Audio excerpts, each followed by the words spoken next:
ఓం సాయిరామ్. సమర్థ సద్గురు శ్రీ సాయినాథ్ మహారాజ్ కీ జై. సాయి భక్తులందరికీ కూడా నా నమస్కారం అండి. అందరూ ఎలా ఉన్నారు? ఆ సాయినాథుని కృపా కటాక్షాలు మనందరిపైన ఉండాలని మనస్ఫూర్తిగా కోరుకుంటున్నాను. ఇక ఈరోజు వీడియోలో బాబాగారు ఏం చెప్పబోతున్నారు అంటే, తల్లి, ఈ క్షణం ఇది నువ్వు చూస్తున్నావు అంటే నీ కోరిక అదే త్వరలో నెరవేరుతుంది అని అర్థం. నమ్మకంతో నీ బాబాని తాకమ్మా. ఆలస్యం చేయకుండా వెంటనే తాకి చూడు. నీ జీవితంలో ఉన్న సమస్యలు నువ్వు ఏ కోరికతో అయితే ఇన్ని రోజులుగా నాతో చెప్పుకుంటూ బాధపడుతున్నావో ఆ కోరికని తీర్చడానికే నీ ముందుకు వచ్చాను. ఈ గురువారం నాడు ఈ బాబా ఇచ్చే సందేశం తప్పకుండా వినాల్సిందే.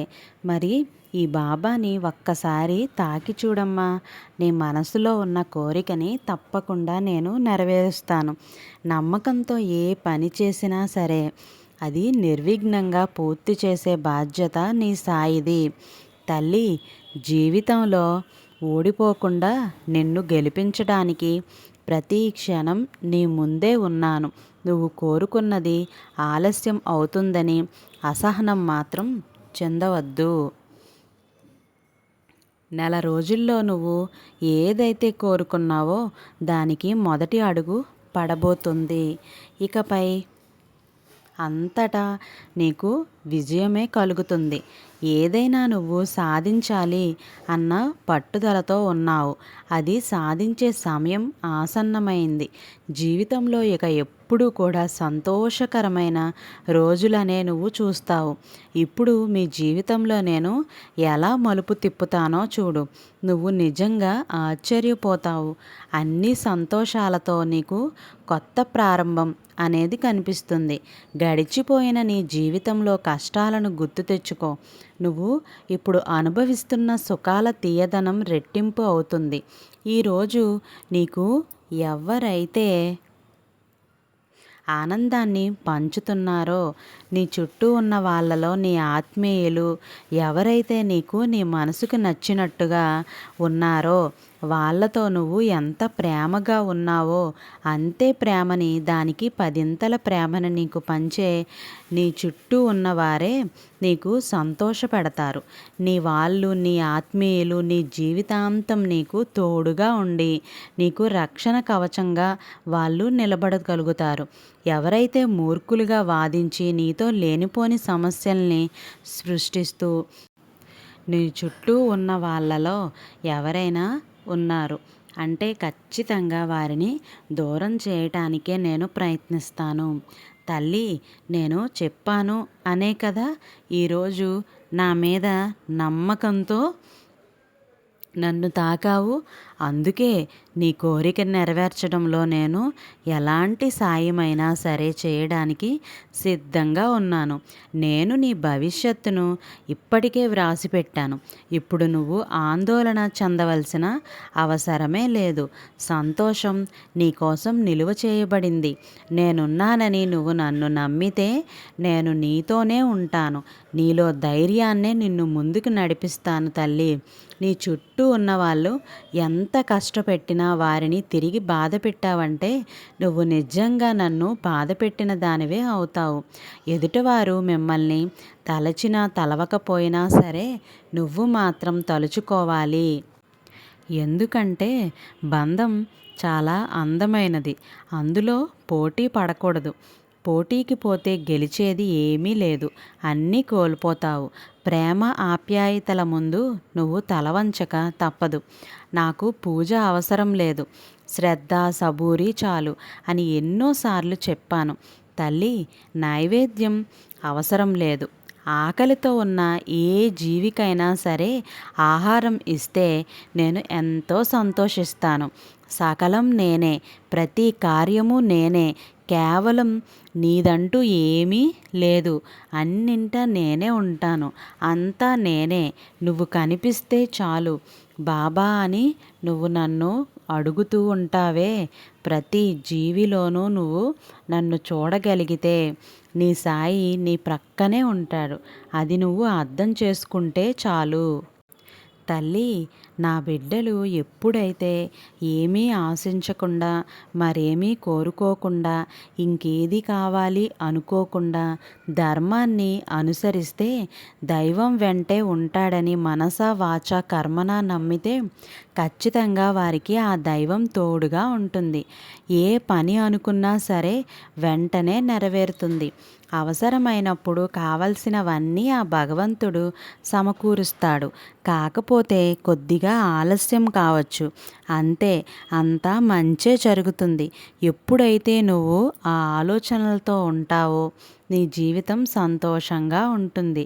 తల్లి తన సంరక్షణపై పూర్తిగా ఆధారపడిన తన చిన్న బిడ్డ పట్ల జాగ్రత్తగా ఉన్నట్లుగా భగవంతుడు తన భక్తుని పట్ల ఎల్లప్పుడూ కూడా జాగ్రత్తగా ఉంటాడు. తల్లి, నీ మనసు ఇక ఆవేదన చెందకుండా సంతోషంగా ఉండటానికి ప్రయత్నం చేయి. నా సాయి చెప్పేది ఒక్కటే, నువ్వు ఎప్పుడైతే నీ నాలుకని అదుపులో ఉంచుకుంటావో, కోపాన్ని వేస్తావో, నీ కోరికల్ని మనసులో దాచుకుంటావో అప్పుడు నువ్వు అనుకున్నదన్నీ జరుగుతాయి. నువ్వు ఉన్నత స్థాయిలో నిలబడినట్లే మనలో ఎదుటవారికి సాయం చేసే గుణం ఉంటే ఆ భగవంతుడు మనకి ఎప్పుడో ఒకప్పుడు సాయం చేస్తాడు. అందరినీ కూడా ఒక బంధువులా మనం చూడాలి. ఎవరైతే అలా ఉంటారో వాళ్ళు ఎప్పుడూ ఉన్నత స్థాయిలోనే ఉంటారు. కాబట్టి ఉన్నత స్థాయికి చేరుకోవాలి అనే పట్టుదల నీలో ఉంటే నీ గుణాలు కూడా నువ్వు మార్చుకోవాలి. ఎక్కడ తప్పులు చేస్తున్నావో వాటిని సరిదిద్దుకోవడానికి ప్రయత్నం చేయి. ప్రతిరోజు నీ సాయి సందేశాలను వింటూ ఉంటావు. వీటిలో చాలా నేర్చుకునే మాటలు ఉంటాయి.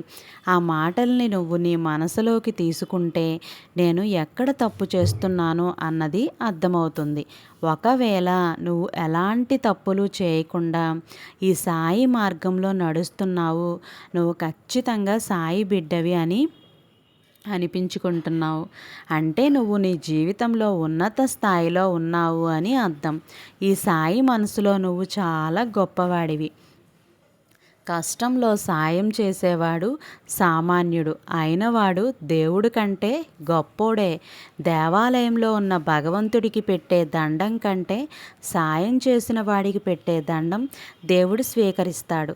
కాబట్టి ఇలాంటి మనస్తత్వం ఉంచుకుంటే నీ జీవితం పరమసుఖదం అవుతుంది. చదివిన ప్రతి అక్షరం ఏదో ఒక చోట ఉపయోగపడుతుంది అంటారే, అలాగే చేసిన మంచి పని కూడా ఏదో ఒకరోజు మంచి చేస్తుంది. నీ జీవితంలో మార్పులని తీసుకొస్తుంది. నువ్వు నా బిడ్డవి. ఎలాంటి భయము పడకుండా నేను నీ పరిస్థితిని నీకు అనుకూలంగా మార్చే శక్తిని ఇవ్వగలను. కాకపోతే కర్మ సిద్ధాంతాలను నేను మార్చలేను కదా. వాటిని ప్రతి జీవి కూడా అనుభవించి తీరాల్సిందే తల్లి. మన ఇద్దరి మధ్య జన్మల అనుబంధం ఉంది. మన మధ్య ఉన్నది ఏ అనుబంధం, ఏ జన్మలోనిది? మన సంబంధం నన్ను నడిపించే ఓ మార్గదర్శి నాకు తెలిసింది. నీ ఆరాధనయే నా ధ్యానమంతా, నీ సాధనయే నా గురువు పట్ల నేను ఏ విధంగా ప్రవర్తిస్తానో నేను నా బిడ్డల పట్ల కూడా అంతే విధిగా ఉంటాను. ఈ విశాల విశ్వంలో నువ్వు ఎక్కడున్నా నేను నీతోనే ఉంటాను. నీ హృదయమే నా నివాసము. నువ్వు సప్త సముద్రాలకు అవతల ఉన్నా సరే నా అనుగ్రహ దృష్టి నీ మీదనే ఉంటుంది. అది మాత్రం నువ్వు ఎప్పటికీ కూడా మరిచిపోకూడదు. ఎవరైతే నన్ను స్మరణ చేస్తారో, ఎప్పుడూ నా భక్తి విశ్వాసాలతో నన్ను పూజిస్తారో, నన్నే స్మరిస్తూ నా రూపాన్ని తన మనసులో పెట్టుకొని ఆరాధిస్తారో అలాంటి వారికి దుఃఖాలు, బాధలు, ఎలాంటి బంధంలో మార్పు అయినా సరే తీసుకురాగలను. అంతటి శక్తి నా గురువు నాకు అందించాడు. పూర్తి విశ్వాసం, భక్తి కలిగిన వారి స్వాధీనంలో ఎల్లవేళలా నేను ఉంటాను. అవి లేకపోతే మాత్రం నేను ఎప్పటికీ లభించను. ఈ విషయంలో ఎలాంటి సందేహం పెట్టుకోవద్దు తల్లి. ఈ సాయి అనుగ్రహం కోసం ఈరోజు నా మీద నమ్మకంతో నన్ను తాకావు కాబట్టే సాయి అనుగ్రహం ఉంటే సమస్తము ఉన్నట్లే. పరమేశ్వరుడు ఈ విశ్వం కంటే వేరు కాదు, కానీ విశ్వమే పరమేశ్వరుని కంటే ప్రత్యేకమైనది అని అందరూ అంటారు. జగత్తు పుట్టినప్పటి నుంచి అందులో కదలికలు ఉండే కదలిక లేని ఎన్నో వస్తువులు కూడా ఉన్నాయి. కాబట్టి వాటన్నింటికీ కూడా పరమేశ్వరుడే ఆధారమని మన పెద్దలు అంటూ ఉంటారు. జీవితంలో ఆశయం ఉండాలి మనిషికి. ఆ ఆశయం పైన ఎన్ని అవాంతరాలు ఎదురైనా సరే వాటి నుండి ఎదురించి ఆ తర్వాత ఆ ఆశయాన్ని దక్కించుకోవాలి. భగవంతుడు కూడా అంతే. భగవంతుని మీద నువ్వు ఆశయం పెట్టుకోవాలి. భగవంతుని నువ్వు చేరుకోవాలి అంటే ముక్తి మార్గం ఎంతో ప్రధానమైనది. దానిని అన్నింటినీ దాటి అక్కడికి నువ్వు చేరుకోవాలంటే ఎన్నో మైళ్ళ దూరం నువ్వు రావాల్సి ఉంటుంది. తల్లి, నువ్వు నెగ్గాలి అని, ఏదైనా పట్టుదలతో సాధించాలి అని ఉవ్విళ్ళు ఊరుతూ ఉంటే వాటి గురించి ఎవరితోనూ చెప్పుకోవద్దు. నీ కోరిక నెరవేరిన తరువాత కూడా నీ ఆత్మీయులతో మాత్రమే చెప్పుకో. ఎందుకు అంటే అందరి కళ్ళు ఒకేలాగా ఉండవు. నువ్వు అందరితో పంచుకున్న ఆ తీపి కబురు జీవితంలో నీకు మళ్ళీ కష్టాలనే తెచ్చిపెట్టే అవకాశాలు ఉంటాయి. నీ విలువ అర్థం కాని వారిని పట్టించుకోవద్దు. నీ విలువ అర్థం చేసుకున్న వాళ్ళను వదులుకోవద్దు. అలాంటి వారితో నీ సంతోషాన్ని మాత్రమే పంచుకో. నువ్వు ఆత్మవిశ్వాసంతో నమ్మకంగా నన్ను ఏది కోరుకున్నా అది నీకు చేరవేస్తాను. అందులో ఎటువంటి సందేహాలు పెట్టుకోకు. గురువు ఎల్లప్పుడూ సరైన మార్గాన్నే కదా చూపిస్తాడు. గురువు యొక్క మార్గంలో నువ్వు నడుస్తున్నప్పుడు నీకు కొన్ని ఇబ్బందులు కలగవచ్చు. కానీ ఆ సమయంలో గురువు స్వయంగా మార్గనిర్దేశం చేస్తాడు. అది నువ్వు గుర్తుపెట్టుకోవాలి. కష్టంలో ఉన్నవారి కన్నీరు తొడవటానికి పేగుబంధమో లేదా రక్త సంబంధమో ఉండవలసిన అవసరం లేదు. మనిషిలో కాస్త మానవత్వం ఉంటే చాలు. అది ఎంతమందిలో ఉందో నాకు తెలియదు. నా భక్తులు అలాంటి వారే అని నేను నమ్ముతాను. ఎవరు ఏ కష్టంలో ఉన్నా సరే నా భక్తులు వాళ్ళ దగ్గరికి వెళ్ళి చేతనైనంత సాయం అందిస్తారు అన్నది నా నమ్మకం. నీ జీవితంలో ఇలాంటి ఆనందం వస్తుందని నువ్వు అస్సలు ఊహించి ఉండవు. అంత ఆనందం నీ జీవితంలో అడుగు పెట్టబోతోంది. ఇక నుండి నీకు అన్నీ మంచి రోజులే నేను అందజేస్తాను. నీ మాటలకు, నీ సంకల్పానికి ఉన్న బలాన్ని తక్కువగా అంచనా చేసుకోకు. ఈ ప్రపంచంలో నీ సంకల్ప శక్తికి మించిన బలమైన ఆయుధం ఏదీ ఉండదు. తల్లి, నిస్వార్థంగా నువ్వు చేసే పూజలు, నువ్వు అందిస్తున్న సేవలు నాకు ఎంతగానో నచ్చుతాయి. కాబట్టి నువ్వు ఈవేళ ఈ సాయి మాటలు ఎంతో బుద్ధిపూర్వకంగా వింటున్నావు. కష్టపడి చదివిన వాడికంటే కష్టాలు పడి చదివిన వాడికే దాని విలువ అనేది బాగా తెలిసి వస్తుంది. అందుకే సహనంతో ఉండి చూడు. సహనంతో కూడిన మౌనానికి మించిన గొప్ప తపస్సు మరొక్కటి ఉండదు. ఎవరైనా నీ సహనాన్ని పరీక్షిస్తూ మాట్లాడితే, నిన్ను కోప్పడితే అప్పుడు మౌనంగా ఉండి చూడు. ఈ సాయిని ధ్యానం చేసుకో. సాయిని ఆరాధిస్తూ ఉండు. కంట్రోల్ చేసుకో. నీ బాధలన్నీ మర్చిపో. కానీ ఆ మాటలు మళ్ళీ తిరిగి వారికి అనడానికి ప్రయత్నం చేయవద్దు. అప్పుడు నేను బాధపడతాను తల్లి. ఒక్కసారి నా మార్గంలో అడుగుపెట్టావంటే నీ అడ్డంకులన్నీ తొలగిస్తాను. నా సర్వం నువ్వే సాయి. నా జన్మ నీకే అంకితం చేస్తాను అని నాకు మాట ఇచ్చావే. ప్రతిరోజు ఏ విషయంలోనైనా సరే నువ్వు నాతో చెప్పుకున్న తర్వాతే ఆ పనిని మొదలు పెడతావు. అలాగే ప్రతి గురువారం కూడా ఈ సాయికి మర్చిపోకుండా ఏదో ఒక నైవేద్యాన్ని పెట్టి నన్ను వేడుకుంటావు. నీ మనసులో ఉన్న ఆవేదనని చెప్పుకుంటావు. నీ మనసులో ఉన్న కోరికలని నాతో పంచుకుంటావు. ఇంకా ఎందుకు చింతిస్తున్నావు? సాటి వారికి సహాయం చేసే గుణం నీలో ఉన్నంత వరకు భగవంతుడు ఎప్పుడూ నీలోనే నీ మనసులో దాగి ఉంటాడు తల్లి. కాబట్టి మనస్ఫూర్తిగా ఈ సాయి చెప్పిన మాటల్ని గుర్తుపెట్టుకో. మంచివారి జీవితంలో ఏం జరిగినా అది వారి మంచి కోసమే జరుగుతుంది, మంచి కోరే జరుగుతుంది. ఆ భగవంతుడు పెట్టే పరీక్షలు కూడా నీ మంచికే అని నువ్వు ఎప్పుడైతే అనుకుంటావో ఆ కష్టం కూడా నీకు చాలా చిన్నదిగా కనిపిస్తుంది. ఎప్పుడైతే నువ్వు భగవంతుడు పెట్టిన పరీక్షలో నేను నెగ్గగలనా, ఎందుకు ఇంత కష్టాన్ని బాబా నాకు ఇచ్చారు, అసలు నేను చేసిన తప్పేంటి, బాబా ఎందుకు ఇంత ఆవేదనని నాకు గురి చేస్తున్నావు అని నువ్వు అడగవచ్చు తల్లి. కానీ ఎప్పుడైతే నువ్వు ఏం జరిగినా నా మంచికే అని నువ్వు అనుకుంటావో భగవంతుడు నా తోడుగా ఉన్నంత వరకు నా జీవితం ఏమీ కాదు, నేను సంతోషంగా ఉంటాను, నేను ఆ భగవంతుణ్ణి నమ్ముకున్నాను, ఎంతటి కష్టం వచ్చినా ఎదురిస్తాను, ఖచ్చితంగా నేను అనుకున్నది సాధిస్తాను. తల్లి, నువ్వు గురువారం వస్తే చాలు నా మందిరంలో వాలిపోతావు కదా, మరి వచ్చినప్పుడల్లా కాసేపు కూర్చొని నా ముందు నీ మనస్సులో ఆవేదన చెప్పుకుంటూ ఉంటావు. కానీ ఒక్క మాట గుర్తుపెట్టుకో, నీ సాయి చెప్పేది ఒకటే, మన కోసం ప్రార్థించే ముందు ఇతరుల కోసం మొదట ప్రార్థించటం అత్యుత్తమం. అది గుర్తుపెట్టుకోవాలి. అవసరం, ఆకలితో బాధతో ఉన్నవారి కోసం హృదయపూర్వకంగా ప్రార్థిస్తే మనకు రాబోయే కష్టతర సమయాల్లో మనం అడగకముందే భగవంతుడు మనకు తోడుగా ఉంటాడు. ఇది అద్భవం తద్భవతి అన్నారు. దీనికి సంపూర్ణ అర్థం ఇదే తల్లి. మన స్వచ్ఛతే మనకు ప్రాప్తిస్తుంది. ఒకవేళ నీకు ఇప్పుడు మంచి జరగట్లేదు అని నువ్వు అనుకుంటూ ఉంటే ఆ భగవంతుడి దయ అదేనేమో. అందులో నుండి నువ్వు నేర్చుకోవాల్సింది ఏదైనా ఉందేమో. ఎప్పుడైనా చెడులో కూడా మంచి ఏమైనా ఉందా అని ఆలోచించు, సమాధానం ఖచ్చితంగా దొరుకుతుంది తల్లి.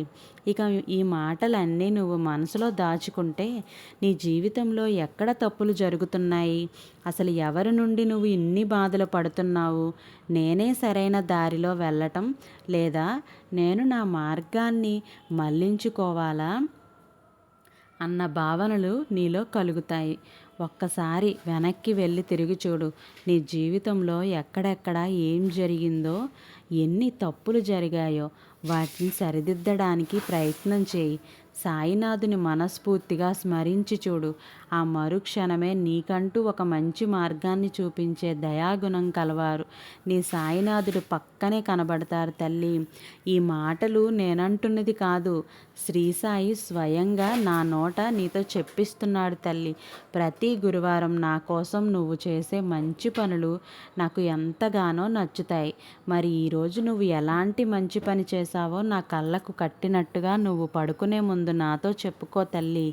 ఎవరికి అన్యాయం చేయలేదు, ఎవరితోనూ మాటలు పడలేదు, ఎవరికీ మోసం చేయలేదు, ఎవరితోనూ నేను మాటలు పడలేదు. ఎప్పుడు మాటలన్నీ నువ్వు నాతో చెప్పుకోవాలి. ఒకవేళ నువ్వు ఎవరితోనైనా చెడుగా ప్రవర్తించి చెడు మాటలు మాట్లాడినా, ఎవరినైనా అనవసరంగా దూషించినా కూడా అవి నువ్వు నాతో పంచుకొని తీరాల్సిందే. ఈరోజు రాత్రి గురువారం నాడు పడుకునే ముందు కాసేపు నా కోసం మంచి మాటల్ని చెప్పి చూడు.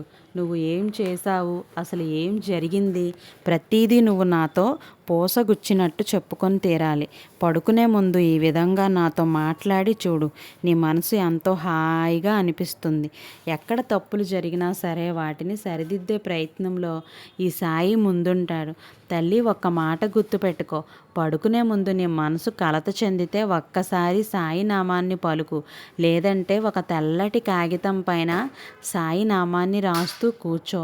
కాసేపు ఎవ్వరితోనూ మాట్లాడకు, మౌనంగా కూర్చొని సాయి ధ్యానంలో ఉంటూ ఈ పని చేయి. రాత్రి పడుకునే ముందు చేస్తే చాలు, నీ మనసు ఎంతో ఆనందం అవుతుంది. అలాగే నువ్వు చేసిన మంచి పనులను గుర్తు చేసుకో, అలాగే నువ్వు చేసిన చెడు పనులు కూడా గుర్తు చేసుకో. ఆ తర్వాత క్షమించమని వేడుకో. భగవంతుడు తప్పకుండా క్షమిస్తాడు. ఎందుకంటే నువ్వు భగవంతుడివి బిడ్డవు కాబట్టి. తప్పకుండా భగవంతుడు పిల్లల్ని క్షమించేస్తాడు. మరి ఈ మాటలన్నీ గుర్తుంచుకొని నీ జీవితాన్ని సుఖమయం చేసుకుంటావు కదూ. రేపు గురువారం నాడు కొత్తగా మంచి సందేశాన్ని తెలుసుకున్నాం అని బాబాగారు ఈరోజు చాలా గొప్ప సందేశాన్ని అయితే అందించారు కదండి. ఈ సందేశం మీ అందరికీ నచ్చినట్లయితే శ్రద్ధ సబూరి అని కామెంట్ చేయండి. అలాగే మన సాయి భక్తులు అందరూ కూడాను లైక్ చేయనట్లయితే వెంటనే లైక్ చేయండి. మరికొందరు సాయి భక్తులకి ఈ వీడియో అనేది చేరుతుంది.